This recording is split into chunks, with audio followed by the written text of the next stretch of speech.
Salut à tous, on se retrouve aujourd'hui pour parler du FC Barcelone en ce samedi 8 juin et on commence tout d'abord avec un gros coup dur pour le jeune Pau Cubarsí parce que c'est officiel, il ne sera pas à l'Euro, il ne figure pas sur la liste finale de l'Espagne parce que c'était encore une préliste hier, puis Luis de la Fuente, le sélectionneur, il a dû retirer 3 joueurs.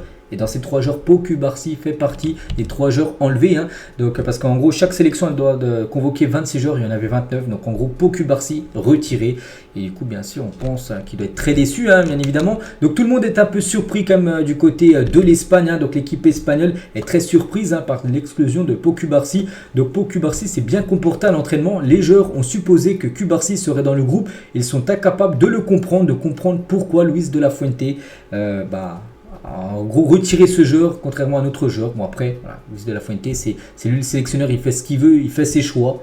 Mais voilà, pour Cubarsí, ça ne sera pas là, sera pas là pour faire l'Euro. Bon, il va certainement jouer 1, 2, peut-être 3 euros dans sa carrière, mais pas pour cet Euro 2024. Et l'une des raisons invoquées par l'entourage de Luis de la Fuente pour justifier l'absence de Cubarsí, qu'il voulait être prudent et essayer de ne pas le surcharger, trop de le faire jouer en gros. Ils utilisent la situation de Pedri il y a quelques années comme exemple. Donc voilà. Une raison, on va dire, une raison entre guillemets. Et après l'entraînement de ce matin, Luis de la Fuente a convoqué donc Cubarsí, Llorente, Alex Garcia, les autres joueurs aussi pas convoqués. Il leur a dit personnellement qu'ils n'iraient pas à l'Euro sans leur donner de raisons sportives. Donc voilà. Coup dur pour lui, mais bon, voilà, c'est comme ça, bien sûr, il faut faire des choix. Et regardez, ça fait comme la une du journal Sport aujourd'hui, Cubarsí éliminé de l'Euro, donc il ne figure pas dans la liste définitive de la sélection espagnole, mais du coup, il sera certainement présent pour jouer avec l'équipe espagnole Espoir, les Jeux Olympiques qui se tiendront du côté de Paris. Du coup, les autres sont bien là, les gars, les joueurs comme Fermín López, Lamine Yamal, Pedri et Ferran Torres seront eux bien dans la liste, ils n'ont pas été retirés, donc eux seront bien présents bien sûr pour ce championnat d'Europe des Nations. Et concernant les joueurs, on peut voir du coup les 26 joueurs espagnols et les numéros de maillot.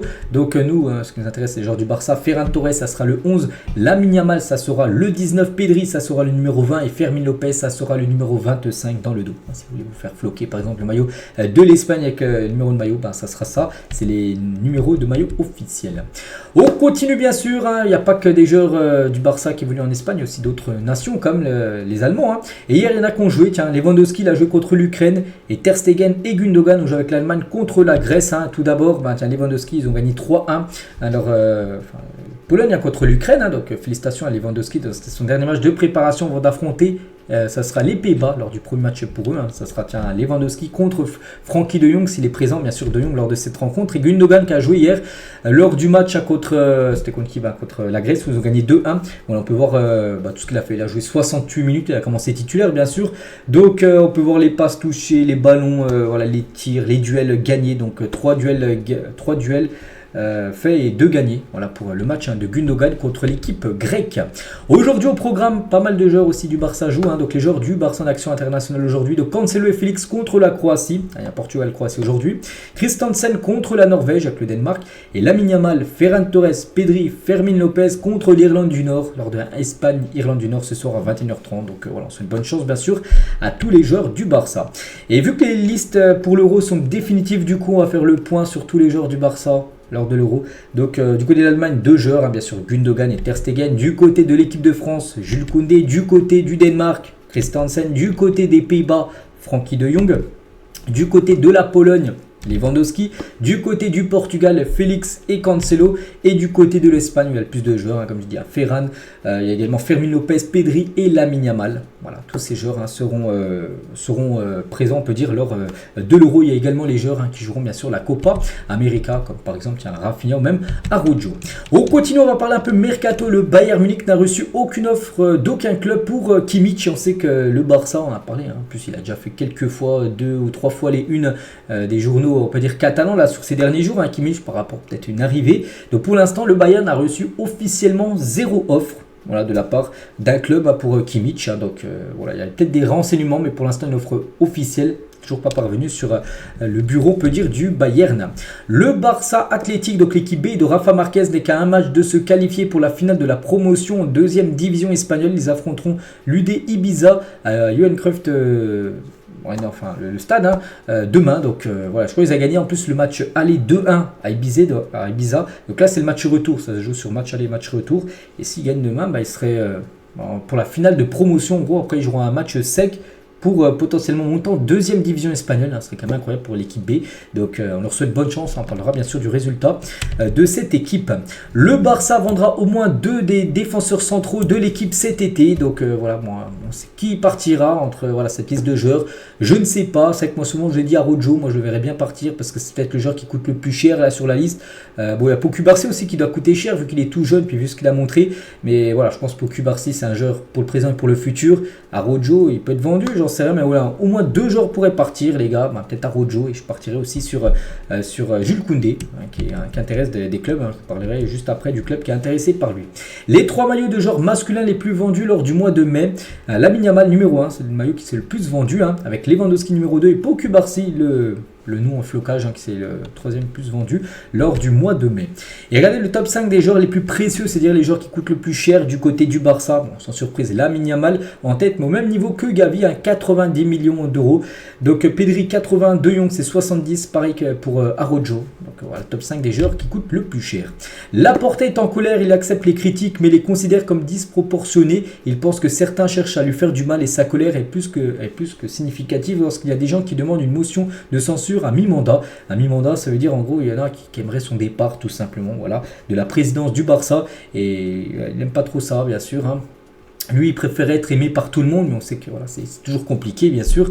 Donc, voilà, concernant Juan Laporta. On va parler de Wesley Sneijder, ancien joueur néerlandais. Il parle de Frenkie de Jong, joueur néerlandais. Frenkie n'a pas été assez régulier ces dernières années. Il a passé une année fantastique à l'Ajax, ce qui lui a valu un très beau transfert au Barça. Si vous regardez les dernières saisons, il a été blessé très souvent et cela vous dévore, bien sûr. C'est vrai qu'il a été quand même pas mal blessé cette saison. Il a loupé beaucoup de matchs. Et c'est vrai que pour Wesley Sneijder, en gros, De Jong, c'est un joueur trop irrégulier par rapport à toutes ces blessures qu'il a pu avoir.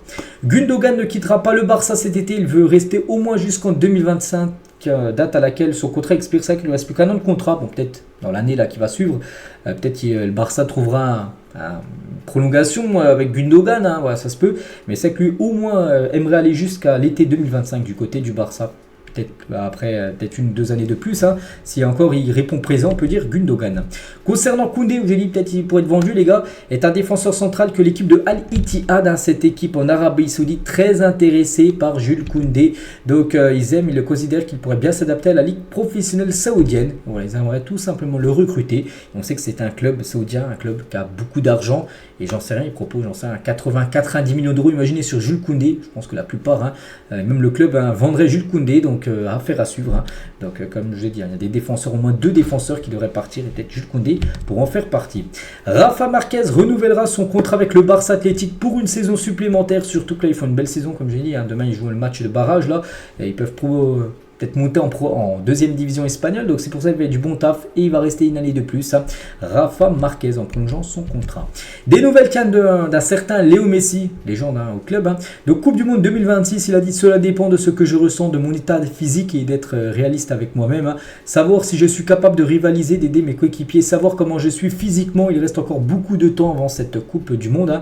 Je ne sais pas comment je serai à ce moment là. Donc là, j'ai aussi une réalité qui est là, même si ce n'est qu'un chiffre. Il parle aussi d'un ancien collègue qu'il avait au Barça, Neymar. Donc Neymar à l'Inter Miami, il a dit: nous parlons souvent, nous avons même une discussion de groupe avec nous 3, avec Luis Suarez en plus, donc y compris Luis, donc Suarez. Donc Neymar parle parfaitement espagnol, un petit message pour le signer: non, je ne sais pas. La vérité est que c'est difficile maintenant, il est en Arabie Saoudite et je pense qu'il lui reste un an de contrat, mais voilà, il y a une année difficile vu qu'il a été blessé, Neymar. Donc pendant longtemps, donc c'est difficile maintenant. Après ça, je ne sais pas, la vie prend tellement de virages que tout peut arriver, mais je pense que pour l'instant non, par rapport à une arrivée de Neymar du côté de l'Inter Miami et reproduire bien sûr ce trio emblématique, la MSN qu'il y avait à l'époque du côté du Barça. Et tiens, on finit avec Léo Messi, une petite dernière. Être champion du monde m'a fait me sentir accompli. En gros, Il dit qu'il a fini de game, hein, en gros, il a fini tout ce qu'il avait à faire. Tous ses rêves ont été réalisés avec ce titre de champion du monde. J'ai tout accompli, j'ai pu atteindre les objectifs et les rêves que j'avais. Et pouvoir dire cela est très difficile et nous avons atteint l'objectif, évidemment, ce que nous, ma famille et tout le monde désirions le plus. Hein. Mais ensuite, la vie continue, je vais continuer je devais continuer à Paris. Je devais vivre ici et continuer à essayer de réaliser des choses, hein, de continuer à gagner. Maintenant, nous avons un autre défi avec l'équipe nationale, essayer de gagner une autre Copa América. Parce que là, bien sûr, la Copa América va commencer d'ici quelques jours. On lui souhaite bonne chance, bien sûr, à Léo Messi. Donc voilà les gars, tout ce qu'il y a à dire aujourd'hui sur le FC Barcelone. J'espère que ça vous a plu. On se retrouve demain dimanche pour le prochain numéro. Bonne journée à vous et à demain.